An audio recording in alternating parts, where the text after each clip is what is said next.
Oh, you can't see me that good. There we go. Hi, I'm back. I'll be reading some more from this book, from this Bible.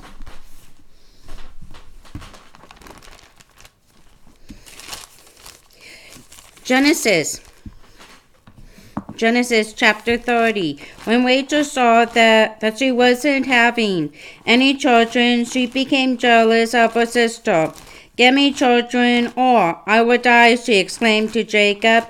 Jacob flew into a rage. Am I God? He asked. He is the only one able to give you children. Then Rachel told him, sleep with my servant Bilhah, and she will bear children for me. So Rachel gave him Bilhah to be his wife, and Jacob slept with her. Bilhah became pregnant and presented him with a son. Rachel named him Dan, for she said, God has vindicated me. He has heard my request and given me a son.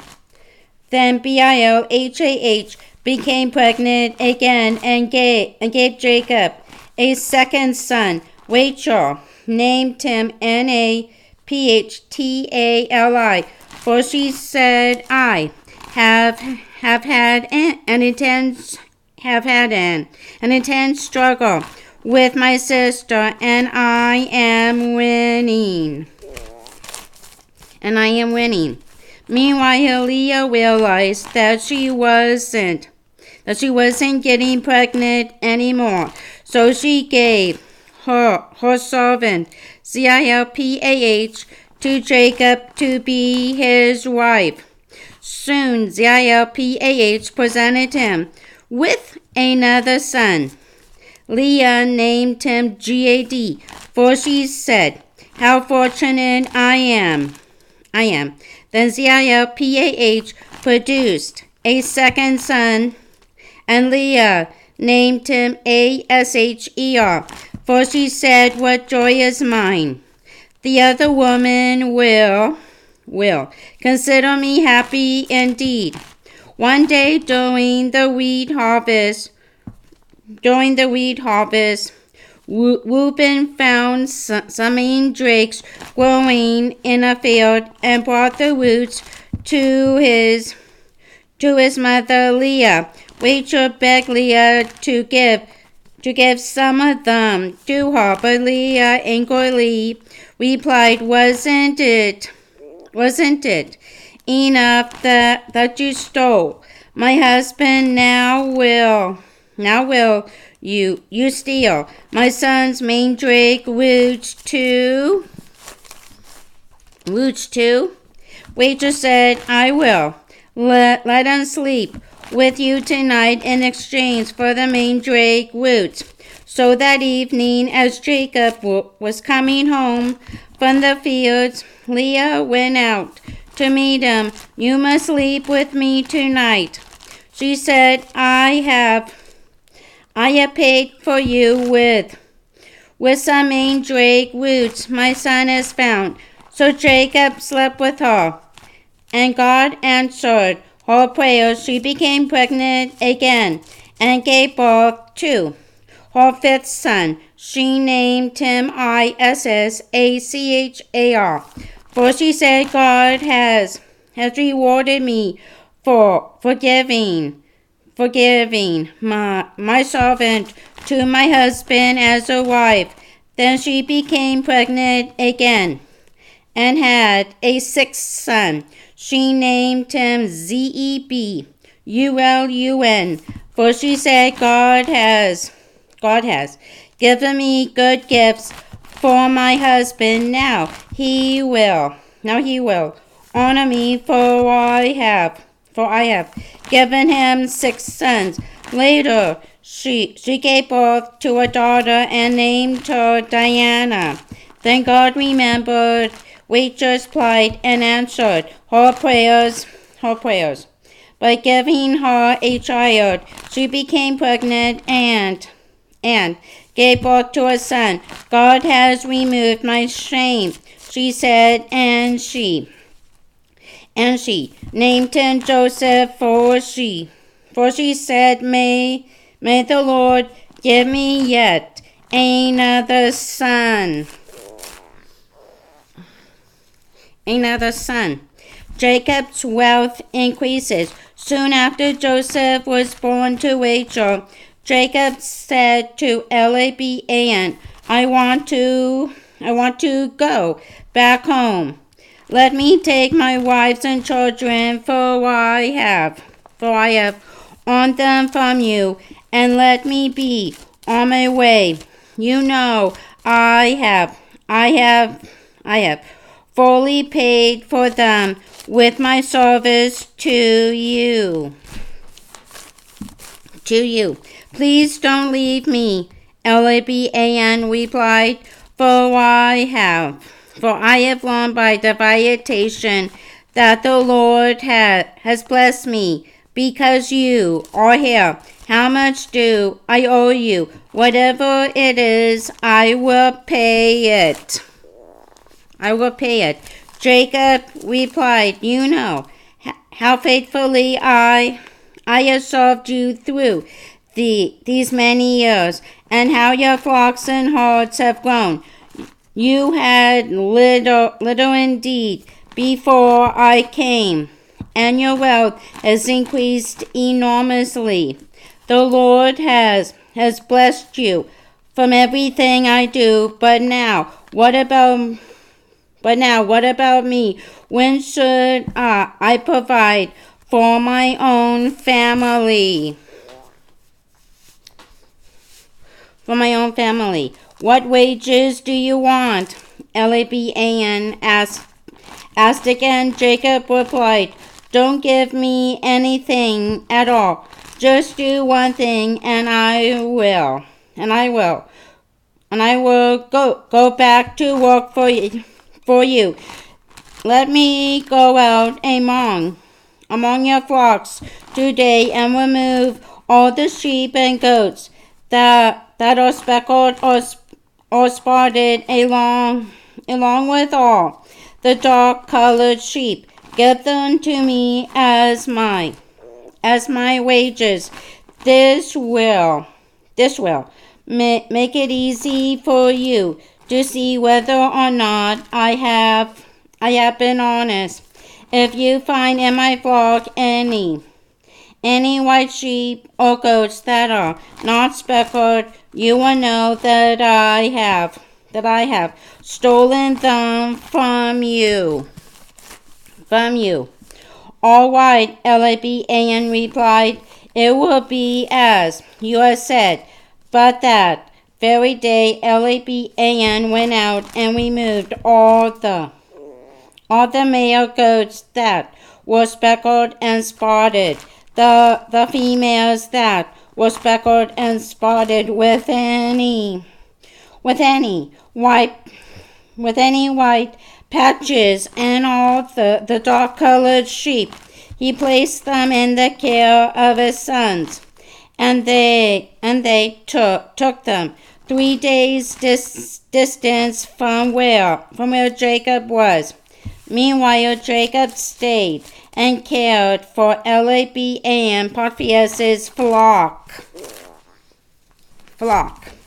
Now Jacob took fresh shoots from poplar, almond, and plane trees, and peeled off strips of the bark to make white streaks on them.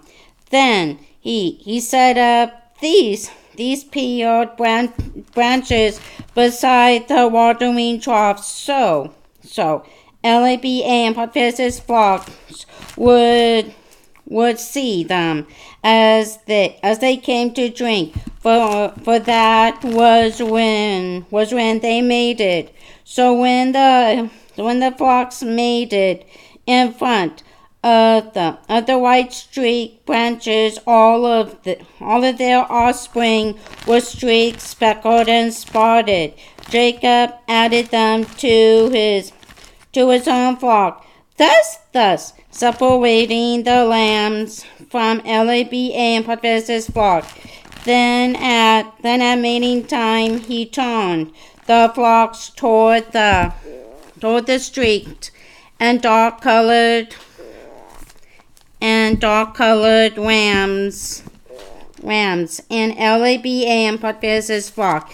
This is how he built his flock from Laban and Potiphar's. Whenever the stronger females were ready to mate, Jacob set up the paired branches in front of them. But he didn't do this with the weaker ones, so the weaker lambs belonged to Laban, and the stronger ones were Jacob's. As a result, Jacob's flocks increased rapidly, and he became very wealthy with many servants, camels, and donkeys.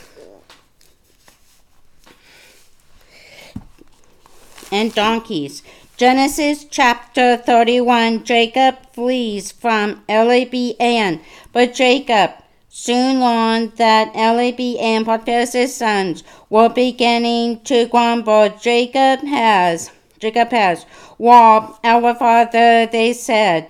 All his wealth has been gained at our father's expense. And Jacob began to notice a considerable cooling in Laban and Potiphar's attitude toward him.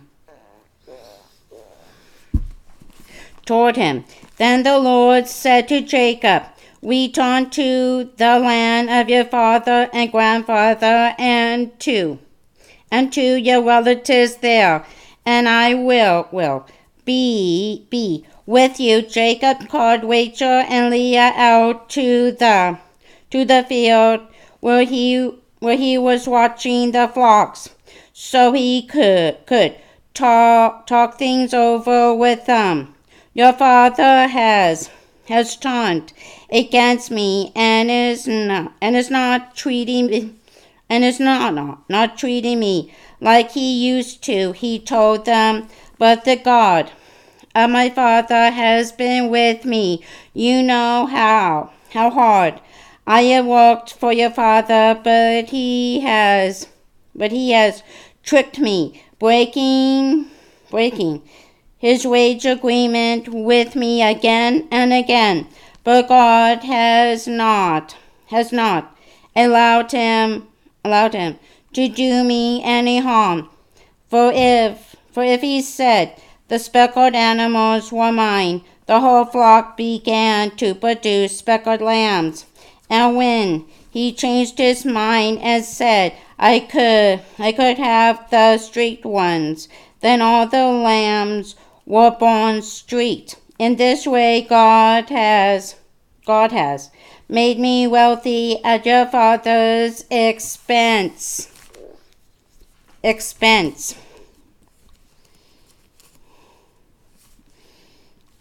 During the mating season, I had a dream and saw that the male goats mating with the flock were streaked, speckled, and spotted. Then in my dream, the angel of God said to me, "Jacob," and I replied, "Yes, I'm listening." The angel said, "Look, and you will see that only the streaked, speckled, and spotted males are mating with the females of your flock."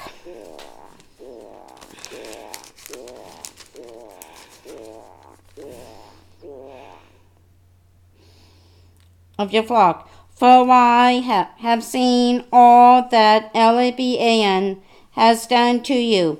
I am the God you met at Bethel, the place where you anointed the pillars of stone and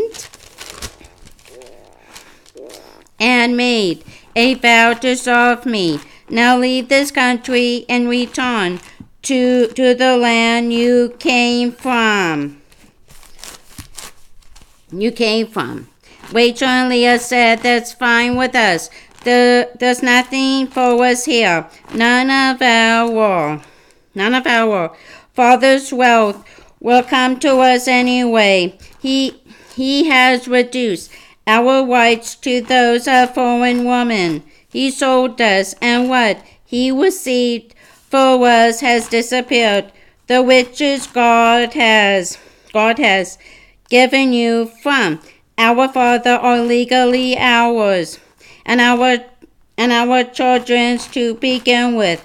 So go ahead and do whatever God has told you.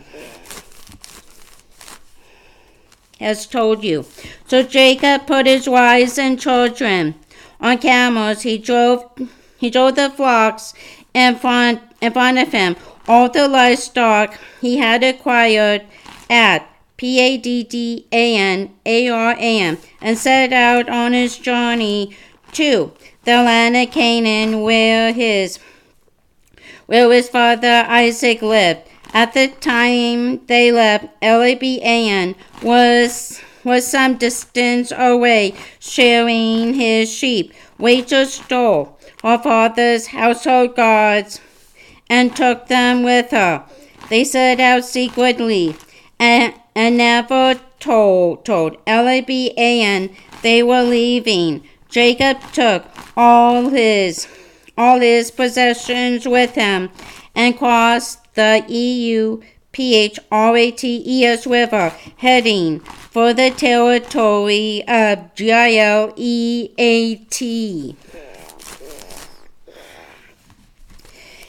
Elibaan pursues Jacob. Elibaan didn't learn of the flight for 3 days, but when he did, he gathered a group of his relatives and set out in hot pursuit. He caught up with them 7 days later in the hill country of Gilead. But the previous night God had appeared to Elibaan in a dream. Be careful about what you say to Jacob, he was told. So when Elibaan caught up with Jacob as he was camped in the hill country of Gilead, he set up his camp not far from Jacob's. What do you mean by sneaking off like this? Elibaan demanded. All my daughters prisoners, the plunder of war that you have stolen them away like this? Why did you slip away secretly? I would have given you a farewell party with joyful singing, accompanied by tambourine and harps. Why didn't you let me kiss my daughters and grandchildren and tell them goodbye? You have acted very foolishly. I could destroy you, but the God of your father appeared to me last night and told me, be careful about what you say to Jacob. I know you feel you must go, and you long intensely for your childhood home. But why have you stolen my household gods? I rushed away because I was afraid, Jacob answered. I said to myself, he would take his daughters from me by force. But as for your household gods, let the person who has taken them die. if you find anything that belongs to you, I swear before all these relatives of ours, I will give it back without question. But Jacob didn't know that Rachel had taken them. Laban went first into Jacob's tent to search there, then into Leah's. Then he searched the tents of the two concubines, but he didn't find the gods. Finally, he went into Rachel's tent. Rachel had taken the household gods and had stuffed them into her camel saddle, and now she was sitting on them. So, although Laban searched all the tents, he couldn't find them. Forgive my not getting up farther, Rachel explained. I'm having my monthly period. So despite his thorough search, Laban didn't find them. Then Jacob became very angry. What did you find? He demanded of Laban. What is my crime? You had chased me as though I were a criminal. You have searched through everything I own. Now show me what you have found that belongs to you. Set it out here in front of us before our relatives for all to see. Let them decide who is the real owner. 20 years I have been with you, and all that time I cared for your sheep and goats, so they produce healthy offspring. In all those years I never touched a single ram of yours for food.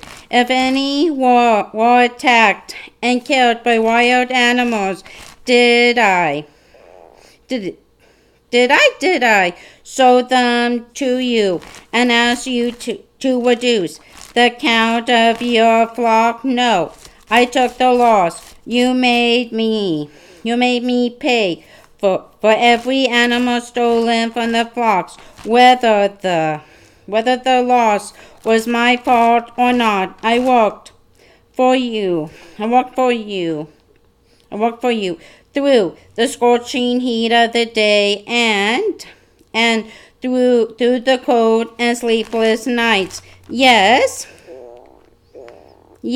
20 years, 14 of them earning your 2 daughters, and 6 years to get the flock, and you have reduced my wages 10 times. In fact, except for the grace of God, the God of my grandfather Abraham, the awe-inspiring God of my father Isaac, you would have sent me off without a penny to my name. But God has seen your quality. God has seen your quality and my hard work. That is why he appeared to you last night and vindicated me.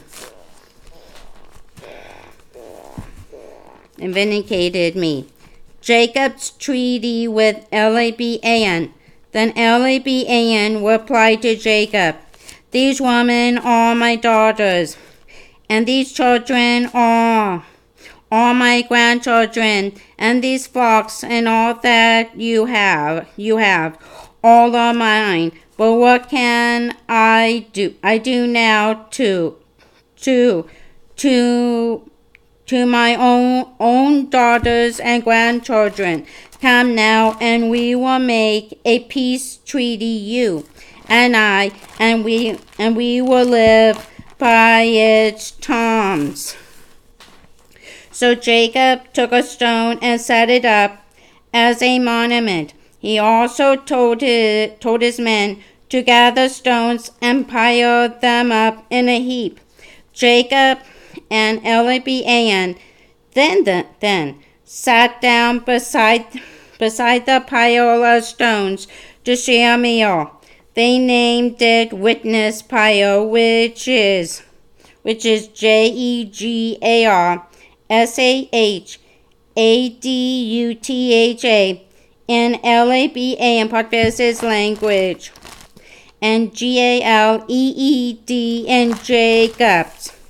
This pile of stones will stand as a witness to remind us of our agreement. Laban said this place was also called Mizpah, for Laban said, May the Lord keep watch between us to make sure that we keep this treaty when we are out of each other's sight. I won't know about it if you are harsh to my daughters, or if you take other wives.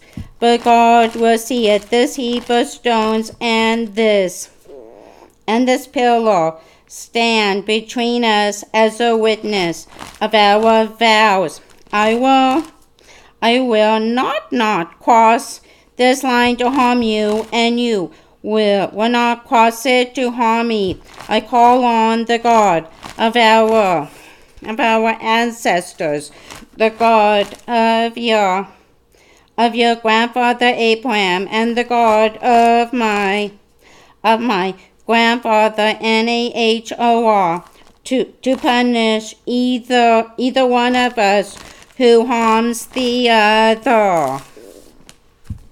So Jacob took an oath before the awesome God of his father Isaac to respect the boundary line. Then Jacob presented a sacrifice to God and invited everyone to a feast. Afterward, they spent the night there in the hills. Laban got up early the next morning, and he kissed his daughters and grandchildren and blessed them. Then he returned home. Genesis chapter 32. Jacob sends gifts to Esau. As Jacob and his household started on their way again, angels of God came to meet him. When Jacob saw them, he exclaimed, "This is God's camp."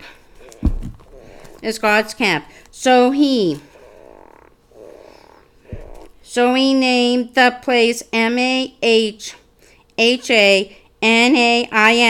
Jacob now sent messengers to his brother Esau in Edom, the land of Seir. He told them, "Give this message to my master Esau. Humble greetings from your servant Jacob. I have been living with Uncle Laban until recently, and now I own oxen, donkeys, sheep, goats, and many servants, both men and women. I have sent these messengers to inform you of my coming, hoping that you will be friendly to us." The messengers returned with the news that Esau was on his way to meet Jacob with an army of 400 men. Jacob was terrified at the news. He divided his household along with the flocks and herds and camels into 2 camps. He thought, if Esau attacks one group, perhaps the other can escape. Then Jacob prayed, "O God of my grandfather Abraham and my father Isaac, O Lord. You told me to return to my land and to my relatives, and you promised to treat me kindly. I am not worthy of all the faithfulness and unfailing love you have shown to me, your servant. When I left home, I owned nothing except a walking stick, and now my household fails to camp. O Lord, please rescue me from my brother Esau. I am afraid that he is coming to kill me along with my wives and children. But you promised to treat me kindly and to multiply my descendants until they become as numerous as the sands along the seashore, too many to count. Jacob stayed where he was for the night and prepared a present for Esau: 200 female goats, 20 male goats, 200 ewes, 20 lambs, 30 female camels with their young, 40 cows, 10 bulls, 20 female donkeys, and 10 male donkeys. He told his servants to lead them on ahead, each group of animals by itself, separated by a distance in between. He gave these instructions to the men leading the first group: when you meet Esau, he will ask, where are you going? Whose servants are you? Whose animals are these? You should reply, these belong to your servant Jacob. They are a present for his master Esau. He is coming right behind us. Jacob gave the same instructions to each of the herdsmen and told them, you are all to say the same thing to Esau when you see him, and be sure to say, your servant Jacob is right behind us. Jacob's plan was to appease Esau with the presents before meeting him face to face. Perhaps Jacob hoped he will be friendly to us. So the presents were sent on ahead, and Jacob spent that night in the camp. Jacob wrestles with God. But during the night, Jacob got up and sent his 2 wives, 2 concubines, and 11 sons across the Jabbok River. After they were on the other side, he sent over all his possessions. This left Jacob all alone in the camp, and a man came and wrestled with him until dawn. When the man saw that he couldn't win the match, he struck Jacob's hip and knocked it out of joint at the socket. Then the man said, let me go, for it is dawn. But Jacob panted, I will not let you go until you bless me. What is your name? The man asked. He replied, Jacob. Your name will no longer be Jacob, the man told him. It is now Israel, because you have struggled with with both God and men, and have won. And have won. What is your name? Jacob asked him. Why do you ask? The man replied. Then he blessed Jacob there. Jacob there. Jacob named the place Peniel, face of God, for he said, I have seen God face to face, yet my life has been spared. The sun rose as he left Peniel, and he was limping because of his hip.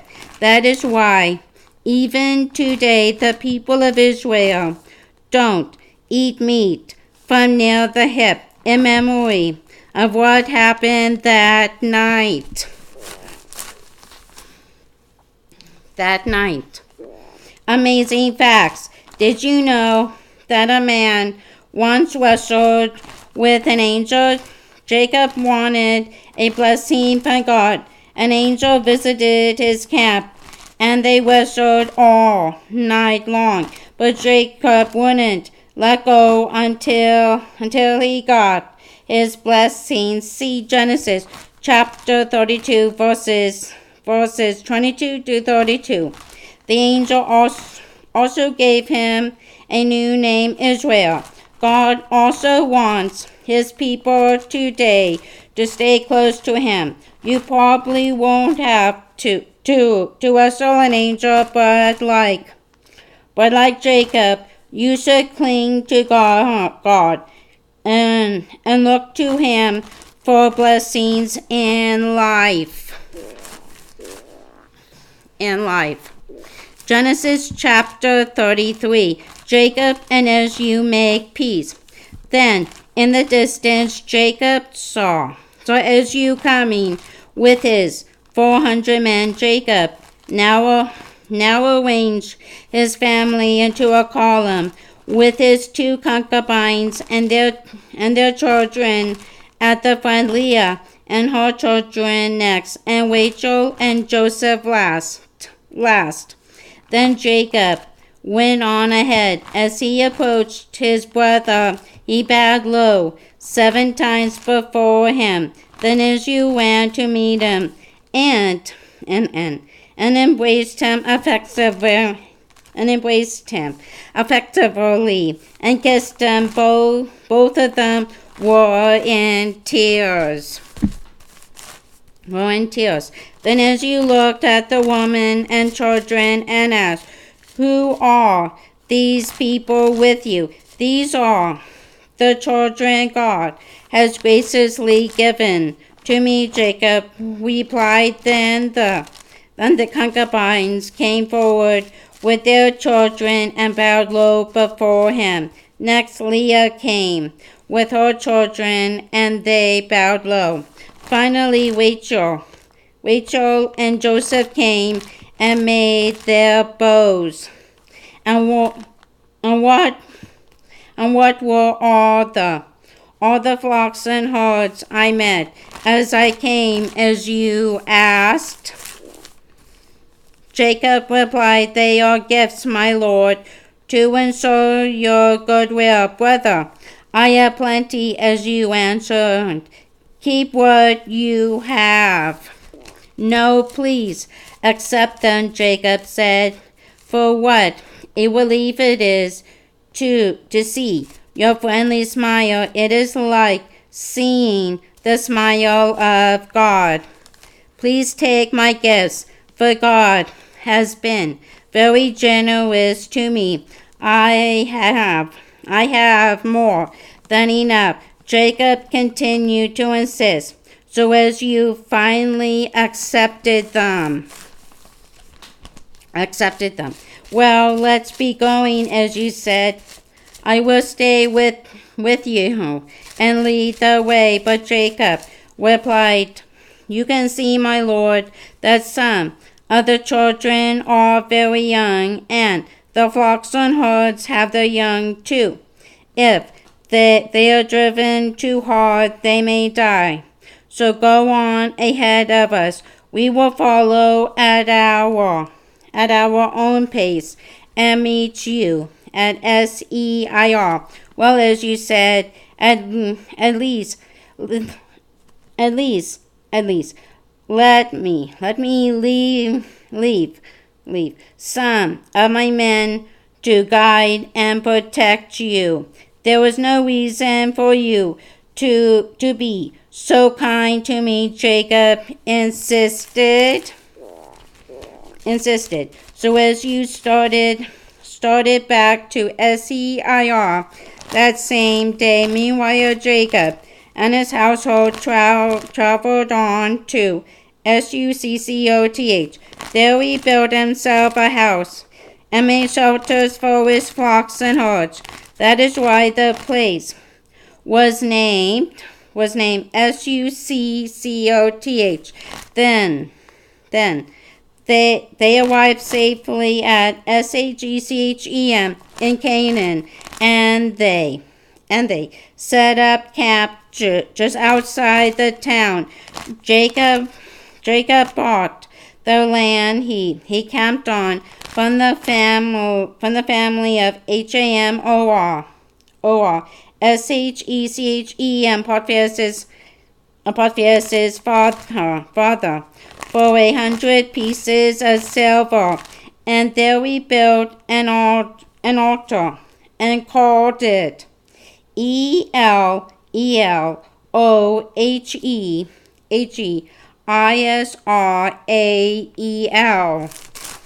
Israel.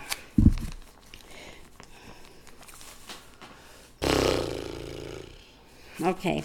Genesis chapter 34. Revenge against Shechem. One day Diana, Leah's daughter, went to visit some of the young women who lived in the area, but when the local prince Shechem, son of Hamor, the Hivite, saw her, he took her and raped her. But Shechem, Potiphar's love for Diana was strong, and he tried to win her affection. He even spoke to his father about it. Get this girl for me, he demanded. I want to marry her. Word soon reached Jacob that his daughter had been defiled, but his sons were out in the fields herding cattle. So he did nothing until they returned.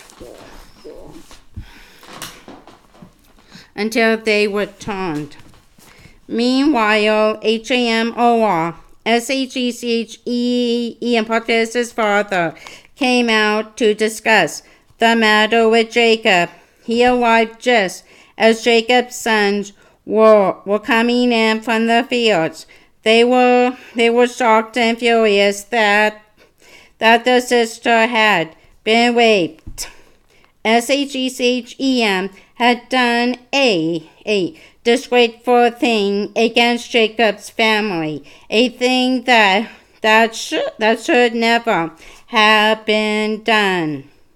Hamor told Jacob and his sons, my son Shechem is truly in love with your daughter, and he longs for her to be his wife. Please let him marry her. We invite you to let your daughters marry our sons, and we will give our daughters as wives for your young men, and you may live among us. The land is open to you. Settle here and trade with us. You are free to acquire property among us. Then Shechem addressed Diana's father and brothers. Please be kind to me, and let me have her as my wife, he begged. I will give whatever you require,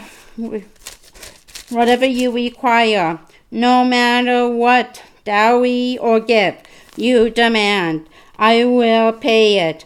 Only give me the girl as my wife. But Diana's brothers deceived Sagcgm and Hamor because of what Sagcgm had done to their sister. They said to them, "We couldn't possibly allow this because you aren't circumcised. It would be a disgrace for her to marry a man like you. But here is a solution. If every man among you will be circumcised like we are, we will intermarry with you and live here and unite with you to become one people. Otherwise we will take her and be on our way. Hamor and Sagcgm gladly agreed, and Sagcgm lost no time in acting on this request, for he wanted Diana desperately. Sagcgm was a highly respected member of his family, and he appeared with his father before the town leaders to present this proposal. "Those men are our friends," they said. Let's invite them to live here among us and ply their trade, for the land is large enough to hold them, and we can intermarry with them. But they will consider staying here only on one condition. Only on one condition. Every one of us men must be circumcised, just as they are. But if we do this, all the flocks and possessions will become ours. Come, let's agree to this. So they will settle here among us.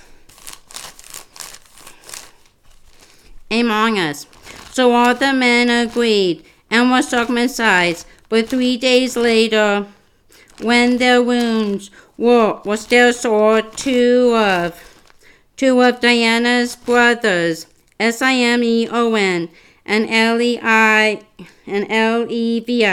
took their swords, entered the town without opposition, and slaughtered every man there, including Hamor and Sagcgm. They rescued Diana from Sagcgm Potiphar's house and returned to their camp.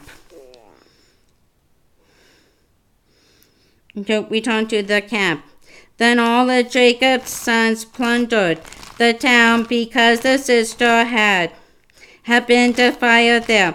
They seized all the flocks and herds and donkeys, everything they could lay their hands on, both inside the town and outside in the fields. They also took all the women and children and wealth of every kind.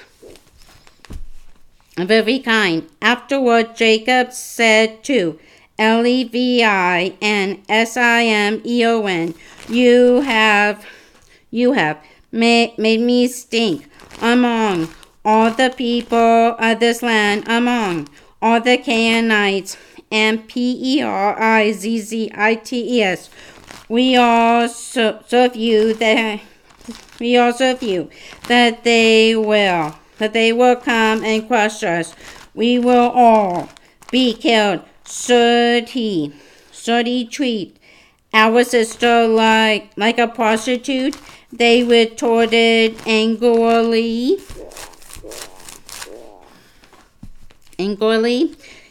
Genesis chapter 35. Jacob returned to Bethel. God said to Jacob, now move on to Bethel and settle there. Build an altar there to worship me, the God who appeared to you when you fled from your brother Esau. So Jacob told everyone in his household, destroy your idols, wash yourselves, and put on clean clothing. We are now going to Bethel, where I will build an altar to the God who answered my prayers when I was in distress. He has stayed with me wherever I have gone. So they gave Jacob all their idols and their earrings, and he buried them beneath the tree near Sgchem.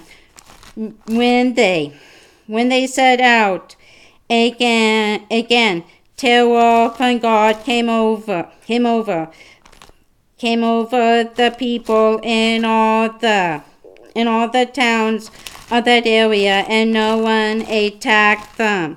Finally, they arrived at Luz, now called Bethel in Canaan.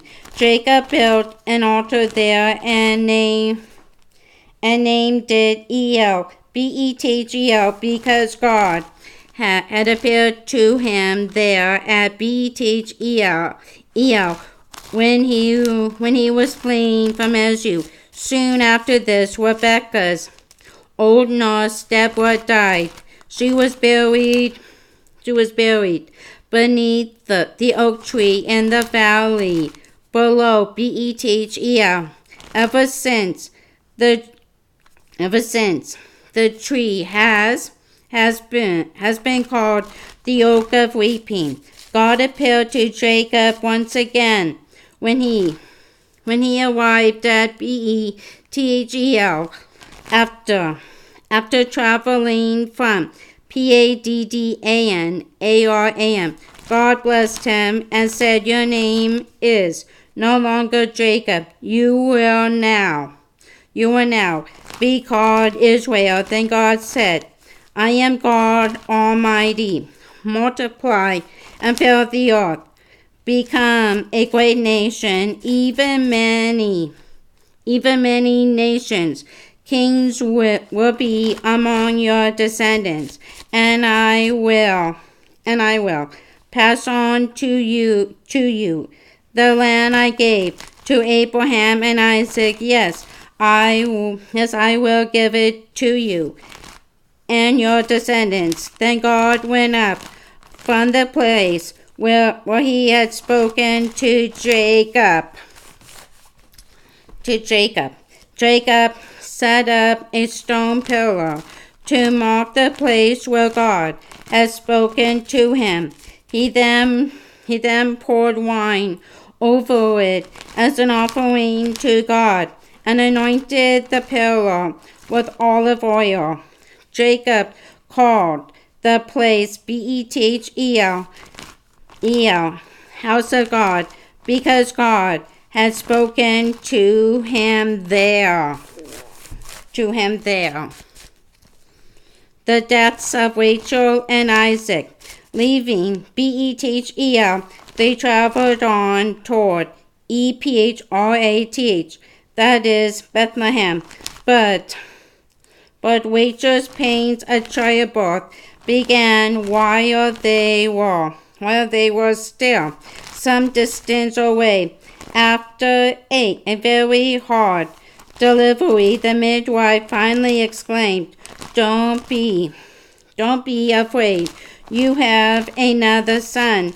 Rachel was about to die, but with her last breath, she named him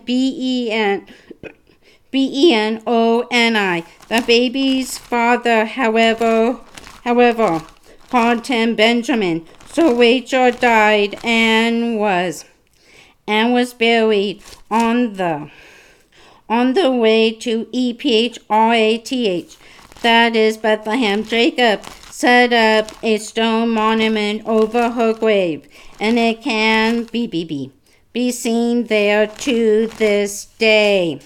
Jacob then traveled on and camped beyond the Tower of Eder.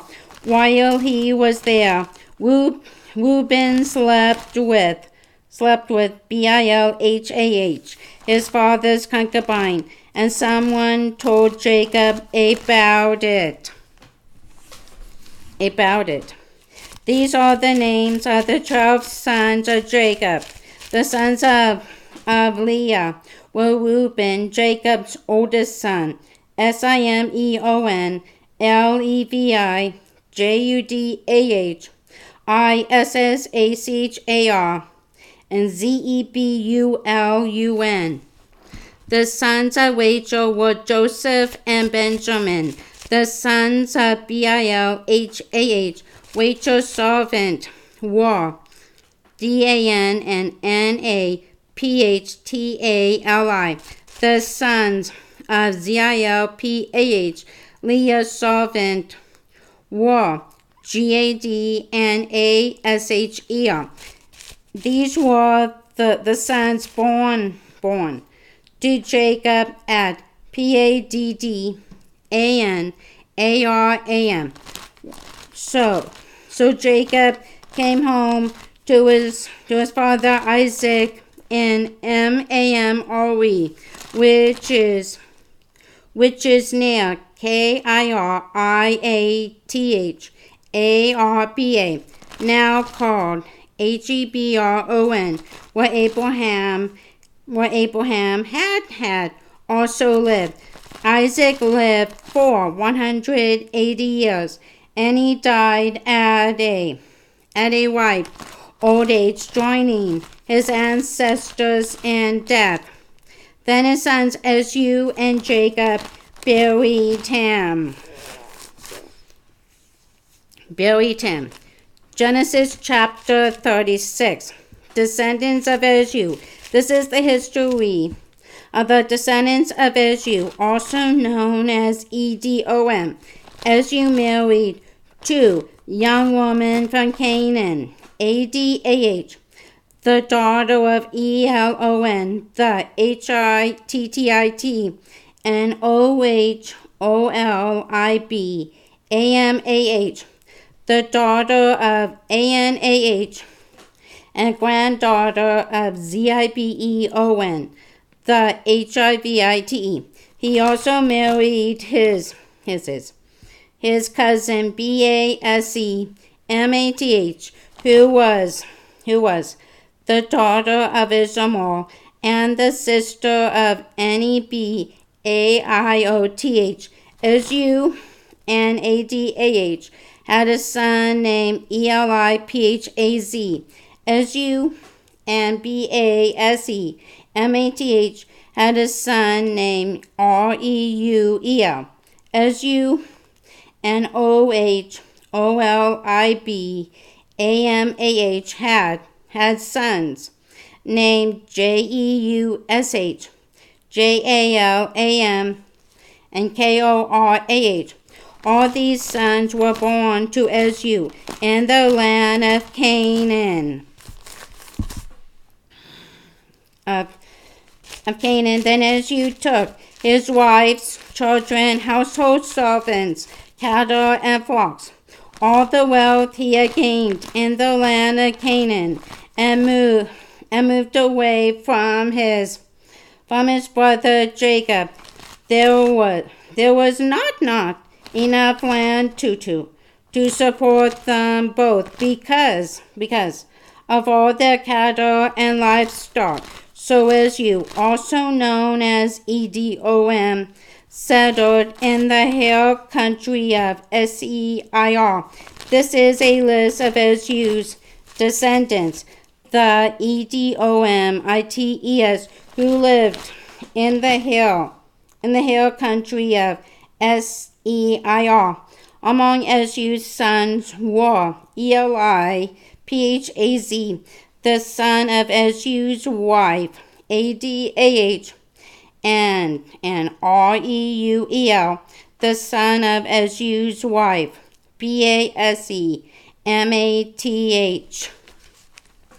The sons of Eli, Phaz were Teman, Omar, Zepho, Gatam, and Kenaz. Eli, Phaz had another son named Amalek, born to Timna, his concubine. These were all grandchildren of Eshu's wife Adah.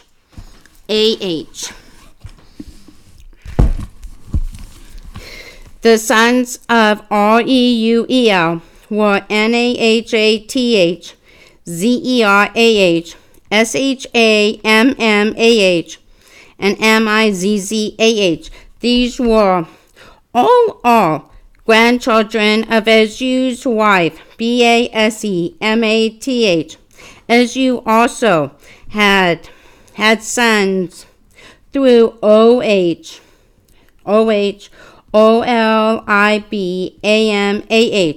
the daughter of Anah, and granddaughter of Zibeon.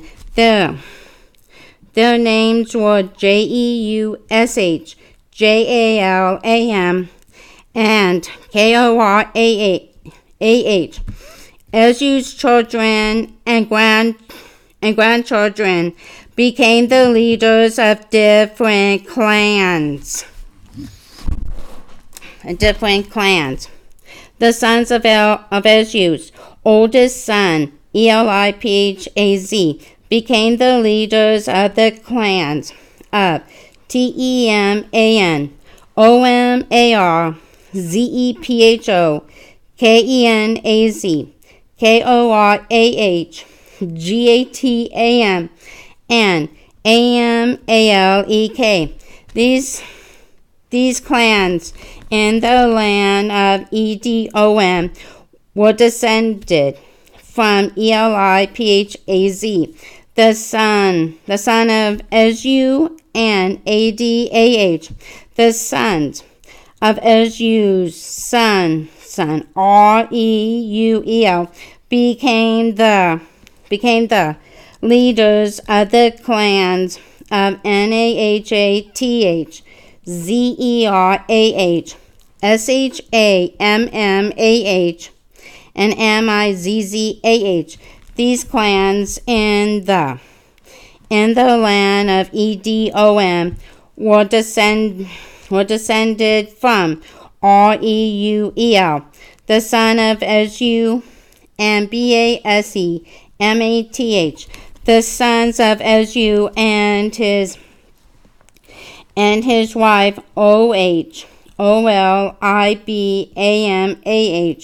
became the leaders of the clans of Jeush, Jaalam, and Korah.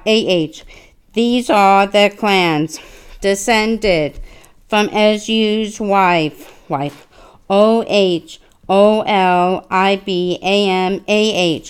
the daughter of Anah. These are all the clans descended from Eshu, also known as Edom. Original peoples of Edom. These are the names of the tribes that descended from Seir, the Horite, one of the families native to the land of Seir. Lotan, Shobal, Zebul, Dishon,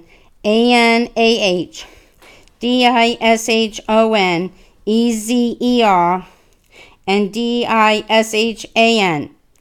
These were the Horite clans, the descendants of Seir, who lived in the land of Edom.